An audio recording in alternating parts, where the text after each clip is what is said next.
video ini saya akan membahas mengenai dampak perdamaian antara Iran dan Amerika Serikat terhadap instrumen keuangan, strategi yang dapat dilakukan Indonesia untuk menguatkan nilai tukar rupiah, serta pengertian bonds atau obligasi dan surat berharga negara atau disebut SBN. Apabila nilai tukar rupiah melemah hingga mencapai 18.000 per dolar US, pemerintah dan Bank Indonesia dapat melakukan beberapa langkah. Pertama, menaikkan suku bunga acuan. Kenaikan suku bunga dapat menarik investor asing untuk menanamkan modal di Indonesia sehingga permintaan terhadap rupiah meningkat. Kedua, intervensi pasar valuta asing. Bank Indonesia dapat menjual cadangan devisa untuk menstabilkan nilai tukar rupiah. Ketiga, meningkatkan ekspor dan mengurangi impor yang tidak produktif. Langkah ini dapat meningkatkan penerimaan devisa negara. Keempat, menjaga kepercayaan investor. Pemerintah perlu menjaga stabilitas ekonomi, inflasi, dan iklim investasi agar modal asing tetap masuk ke Indonesia.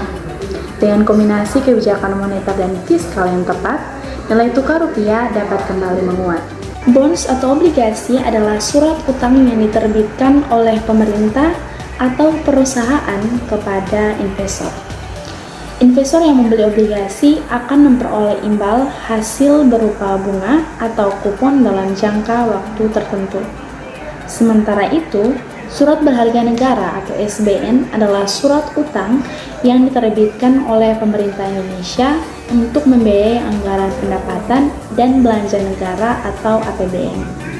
Contoh SBN antara lain, obligasi negara atau ON, surat utang negara atau SUN, dan suku negara atau SBSN.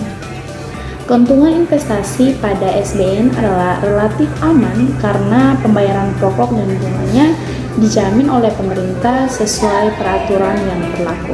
Kesimpulannya, perdamaian Iran dan Amerika Serikat dapat memberikan dampak positif terhadap berbagai instrumen keuangan karena meningkatnya stabilitas ekonomi global. Untuk menguatkan rupiah, Indonesia dapat menerapkan kebijakan suku bunga, intervensi pasar, peningkatan ekspor, dan menjaga kepercayaan investor.